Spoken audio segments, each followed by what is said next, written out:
আসসালামু আলাইকুম। বাংলাদেশি ব্লগার মম স্নেহা চ্যানেলে আপনাদের সবাইকে স্বাগতম। আশা করি সবাই ভালো আছেন। আল্লাহর রহমতে আমরাও খুব ভালো আছি।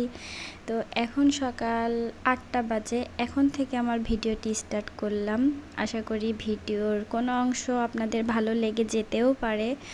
তো ভালো লাগলে প্লিজ একটু পাশে থাকবেন, লাইক কমেন্ট শেয়ার করবেন। আমার আপুরা, ভাইয়েরা, আন্টিরা যে যেখানে বসে আমার ভিডিওটি দেখছেন সবাইকে অনুরোধ জানাচ্ছি।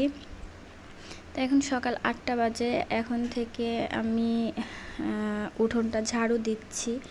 তো উঠোনটা ঝাড়ু দেওয়া হয়ে গেলে ময়লাগুলো উঠাই নেব। উঠোনটা ঝাড়ু দিতে দিতে তো অনেক কাজও আমার হয়ে গিয়েছে। অবশ্য গ্রামের বাড়ি, কাজ তো ফুরাই না। কাজকে যতই এড়িয়ে চলি না কেন, তবুও কাজ কিন্তু পিছু ছাড়ে না, কাজ করতেই হয়। তো আমার উঠানটা যেহেতু একটু ছোট, ঝাড়ু দিতে বেশি একটা সময় লাগে না। তো এখন তো মেয়েটাও ঘুমাচ্ছে, যার কারণে সারা রাত তো ঘুমাই না, 2টা 2:30টার দিকে ঘুমাই। তো এই জন্য সকালেও উঠতে আমার একটু অসুবিধেই হয়। আর যখনও ঘুমাই তখন তো কাজ করতে ভালো তাড়াতাড়ি হয়ে যায়। তো ছোট বাচ্চা থাকলে তো সমস্যা হবেই। তো এই যে এখন উঠানটা ঝাড়ু দেওয়া হয়ে গেছে আমার। এখন আমি ময়লাগুলো বালতিতে রেখে দেব। গেটের পাশে একটা আম গাছ আছে, এত পরিমাণে পাতা আছে, পাতা পড়ে। আর পাশের বাড়ির ওরা ওই যে সিম গাছ লাগাইছে, এত পরিমাণে যে সিমের পাতা পড়ে উঠোনটা নোংরা হয়। না হলে কিন্তু উঠানটা আমার একটু দেরি করে ঝাড়ু দিলেও কোনো সমস্যা হয় না, যেহেতু সবসময়ই প্রায় পাতা পড়ে। সারাদিনে 2 বা 3 বার করে উঠানটা আমার ঝাড়ু দিতেই হয়। তো বালতিটা ওখানে ছিল, অবশ্যই বালতিটা ময়লা ফেলা বালতি না আমার। ওখানে ছিল বলতে ওই যে আমার হাজব্যান্ড মাঠে গিয়েছিল পটল তুলতে, তো বালতিটাতে পটলের আঠা লেগে আছে, তো ধুতে হবে, যার কারণে আমি ওইটাতে আবার ময়লাটা তুলে নিলাম। তো উঠোনটা ঝাড়ু দেওয়া হয়ে গেছিলো। আর ওই পাশের বাড়ি একজন আসছিল আমার হাঁসের ভাত দিতে, মানে তাদের ভাত নষ্ট হয়ে গেলে হাঁসের জন্য দিয়ে দেয় আর কি। হাঁসের এত পরিমাণে খেতে দিতে হয় কি বলবো। যেহেতু আমার 8টা হাঁস, তো বোঝেনি তো এই দামের চাল কতগুলা করে লাগে। আর মানুষ সদস্য আমরা অনেকগুলা। তো যাই হোক, উঠানটা ঝাড়ু দিয়ে এই যে থালা বাসনগুলো বের করে নিচ্ছি। থালা বাসনগুলো খুব অল্প কয়টাই হয়েছে আর কি, রাতে কিছু ধুয়ে রেখেছিলাম। আর যেহেতু বাইরে সব কিছু করতে হয়, যার কারণে কাজ করতেও একটু অসুবিধা হয়। আর এই যে ভিডিও করা, তারপরে করা, এগুলো না আমাদের এখানকার লোক খুব একটা পছন্দ করে না, তবুও আমি শুরু করেছি আর কি। তো যাই হোক, দেখা যাক। কেউ যদি দেখে খুব সমালোচনা করে, তো যখন কেউ আসে তখন আমি কী করি, তাড়াতাড়ি করে ফোনটা সরিয়ে রাখি। না হয় এমন ভ্যাসকানি দেয় যে ভ্যাসকানিগুলো দেখতে সত্যি খুব বিরক্ত লাগে, খুব খারাপ লাগে। তো তারপরেও আমি মানে কি, আমার ইচ্ছা তাই আমি করতেছি, আমার ভালো লাগে তাই আমি করতেছি। তো আমি থালা বাসন কয়টা ওই যে রাতে যেহেতু ছিল, রুমের মধ্যেই ছিল, ওগুলো আমি পানি দিয়ে প্রথমে বালতিতে পানি নিয়ে ভিজিয়ে দিয়েছিলাম। তারপরে এই যে থালা বাসনগুলো ধুতে গেছি। এই থালা বাসন কটা ধুতে ধুতে যে আমার ফোনটা কতবার সারাইতে হয়েছে। একজন আসছে আর একজন এসে ডাকছে। তো কী আর করব, শহরে থাকলে তো দেখেন রুমের মধ্যে নিজের মতো করে চলা যায়, নিজের মতো করে কাজ করা যায়, কেউ বাধা দেয় না, কেউ কটু কথা বলে না। কিন্তু গ্রামে তেমন হয় না। শুধুমাত্র গ্রামের বউরাই জানে যে আসলে সব কিছুতেই বাধা আসে, সব কিছুতেই বাধা। তো যাই হোক, বাধা কাটিয়ে উঠতে পারলে আলহামদুলিল্লাহ। তো থালা বাসনগুলো মেজে ধুয়ে নিয়েছিলাম। এই যে হাঁসের কথা বলতেছিলাম, এই যে দেখেন হাঁস খাচ্ছে, অনেকগুলা হাঁস, দেখতে দেখতে মাশাল্লাহ অনেক বড় হয়ে গিয়েছে। তো ভেবেছিলাম এগুলো আমি রেখে দেব। তো আমার হাজব্যান্ড বলতেছে এরা এত পরিমাণে খায়, তো প্রতিদিন আমার অনেকগুলো করে চাল নষ্ট হয়ে যায়, বলতে এদেরকে খেতে দিতে হয়। তো এই কি চাল অবশ্য আমার চাল পুরাই গিয়েছিলো, বাজার থেকে কেনা চালই খাওয়াচ্ছি। আর দেখা যাক আরেকটু বড় করে তখন বিক্রি করে দেব। তো সকালে চলে আসছি এই যে আটা দিয়ে চাপড়ি বানাতে আর কি, হাতে গোলা রুটি, একটু মোটা মোটাই হবে। তো এটা হচ্ছে বানিয়ে নিচ্ছি, আমি আমার বড় ছেলে খাবো। আমার নাস্তাটা বানানো হয়ে গিয়েছে, এখন এই যে চা করতে আসছি, চাটা করব। চাটা করা হয়ে গেছে, তো এখন কাপে ঢেলে নিচ্ছি। আর এর মধ্যে তো মেয়ে উঠে গিয়েছে, মেয়েকে হাত মুখ ধোয়ায়ে রেডি করে ওকে হচ্ছে এই যে 1 কাপ দুধ দেব, দুধের সঙ্গে ওই একটু রুটি ভিজাই দেব। তো এটা খেয়ে ও চুপচাপ খেলা করবে। তো খেতে চলে আসছি, খাওয়াটা শেষ করে এবার অনেক কাজ করতে হবে। তো খাওয়াটা শেষ হয়েছে, এরই মধ্যে আমার বিছানার মশারি টশারি এগুলো আমি সবই খুলে ফেলেছি। তো এখন বিছানাটা ঝেড়ে নিচ্ছি, বালিশের জায়গায় বালিশ রেখে দিচ্ছি। আর দেখা যাক পরবর্তী কাজ আমার জন্য অপেক্ষা করতেছে। তো সেই কাজগুলা তো করতে হবে।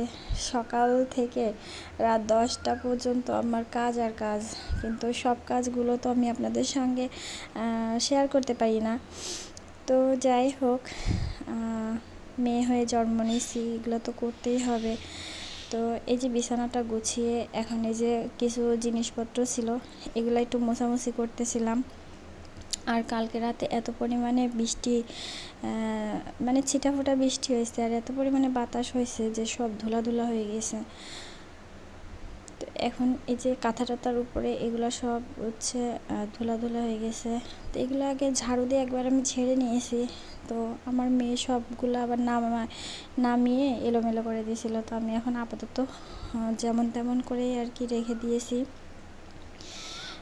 একা হাতে সংসার, একা হাতে গুছানো, এক পাশ থেকে গুছাই আর এক পাশ থেকে আমার মেয়ে নোংরা করে, এই হচ্ছে ওর অভ্যাস।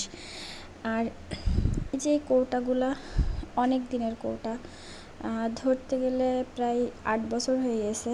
তো এই কৌটাগুলো ফেলানো ছিল, তো ভাবলাম কিছু কাজে লাগাই।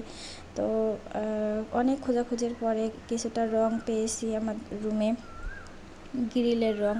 তো এগুলো আমি রং করে দিয়েছি। আর এই যে এই টেবিল ভাঙাটাও রং করে নতুনের মতন দেখা যাচ্ছে। এখন কৌটাগুলো গরম পানি দিয়ে হুল পাউডার দিয়ে কিছুক্ষণ ভিজাই রাখবো। রাখার পরে এগুলো সুন্দর করে মাজনির সাহায্যে ঘষে মাজবো, দেখি কতটা পরিষ্কার হয়।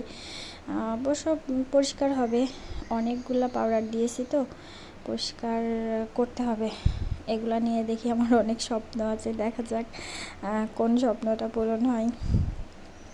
অবশ্য যদি একটা রান্নাঘর থাকতো তাহলে কিন্তু রান্নাঘরটা মনের মতন করে সাজানো যেত, মনের মতন জিনিসপত্র কেনা যেত, কিন্তু সেরকমটা এখনও হয়নি। রান্নাঘরটা করব, দেখা যাক কবে করি। যদি করি তাহলে আপনাদের সঙ্গে শেয়ার করব। এখন তো ভিডিও করতেছি, আপনাদের সঙ্গে শেয়ার করব সব কিছুই টুকটাক কম বেশি। তো এই যে বয়ামগুলো আমার পরিষ্কার হয়ে গেছে। এর মধ্যে আমার বোন আমার জন্য আরও কিছু বয়াম পাঠিয়েছিল, সেগুলো আবার ধুতে হবে, ওগুলাও ধোয়া হয়নি। তো যাই হোক, আপাতত এগুলাই ধুয়ে নিচ্ছি। তো বয়ামগুলো ধুয়ে আমি এই যে উবুর দিয়ে দেবো। আমি যেখানটায় রান্না করি যে এরিয়াটাই, এই যে এই এরিয়াটা আগে একদমই খালি ছিল, কিছুই ছিল না বলতে গেলে। একটা ডালার মধ্যে ওই মরিচের গুঁড়া, লবণ এগুলা নিয়ে আমি হচ্ছে রান্না করতাম। আবার রান্না হয়ে গেলে ওই ঝুড়িটা সরাই রাখতাম। কিন্তু এখন আমি এই কাউন্টারটা নতুন করে করেছি, যে যেখানটা আমি রান্না করি, যেহেতু আমি চুলায় যখন কারেন্ট থাকে না তখন রান্না করি। তো আর এমনিতেও সবসময় তো রুমের মধ্যে, মানে আমরা যেই রুমে খাওয়া দাওয়া করি আর কি, সেই রুমের মধ্যেই আর কি হচ্ছে ইন্ডাকশান চুলাটা বসিয়েছিলাম। তো এই রুমেতে কেউ ঘুমায় না, এমনিতেই খাওয়া দাওয়া করা হয়, রান্নাবাড়া করা হয় এই। কিন্তু যখন ভিডিও করছি তখন ভাবছি যে নতুন করে একটু সাজি।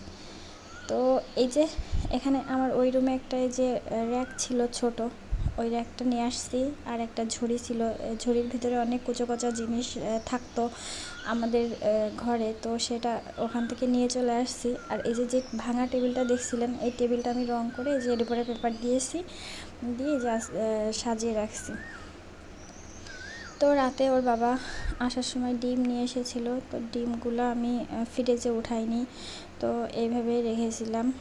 তো এখন পানি দিয়ে ধুয়ে নিচ্ছি ভালো করে, একটু গরম পানি দিয়েছিলাম, হালকা গরম পানি দিয়েছিলাম, দিয়ে এই যে ধুয়ে নিয়েছি। এখন এগুলো ফ্রিজে রেখে দেব। রাখার পরে এই যে চুলার মেয়ের জন্য ডিম সিদ্ধ দেব, মেয়ে খাবে আর আমি খাবো, তো দুইজনের জন্য 2টা ডিম বসিয়ে দিলাম। তো এটা সকাল তো আর কি, আর এই রুমের মধ্যেটা না কেমন একটা অন্ধকার অন্ধকার টাইপের। তো যে ওই যে কাউন্টারটা আমি বানাইছিলাম, তার মধ্যে যে কৌটার ভিতরে, সেই কৌটাগুলো দেখেন শুকাই গেছে। তো এটাতে চিনি, চাপাতি, দুধ, মরিচের গুঁড়া, হলুদের গুঁড়া, গরম মশলা গুঁড়া, জিরে গুঁড়া, এগুলো আমি সব কিছু রেখে দিয়েছি। আর এইটার মধ্যে আপাতত কিছু নাই, তো কিছু কৌটা বাকি ছিল, খালি ছিল, তো সেই কৌটাগুলোই আপাতত ঢুকিয়ে রাখলাম, পরে কিছু রাখবো। তো কথা বলতে বলতে দুপুরে রান্না টান্না তেমন করতে পারিনি। দুপুরে রান্না করেছিলাম পটল ভর্তা, আম চচ্চড়ি আর পাবদা মাছ দিয়ে লতি দিয়ে চচ্চড়ি। তো রান্নাটা অবশ্য দেখাতে পারিনি, খুব তাড়াহুড়োর মধ্যে ছিলাম। আর শুধু যে ক্যামেরার সামনে এইটুকু কাজ করি তা কিন্তু না, অনেক কাজ করি, যে কাজগুলো যদি ক্যামেরাবন্দি করা হয় তাহলে কিন্তু সারা দিনে 24 ঘন্টা হয়ে যাবে, কিন্তু সে কাজ আর ফুরাবে না। তো খাওয়া দাওয়া করে দুপুরে ঘুম থেকে উঠে এই যে এখন ছাদে আসছিলাম, কিছু কাপড় ধুয়ে দিয়েছিলাম, সে কাপড়গুলো উঠাতে। তো এই যে আমাদের পুষি মেয়েটা, তো কাপড়গুলো দেখে এত পরিমাণে রোদ হয়েছে যে কাপড়গুলো পুরো শুকাই গেছে। এখন সন্ধ্যা 7টা বাজে, তো এখন কিছু কাবাব বানিয়েছিলাম, তো ওগুলো সবাই মিলে খাবো। তো ভিডিওটা প্রায় শেষের পথে, সবাই ভালো থাকবেন, আল্লাহ হাফেজ।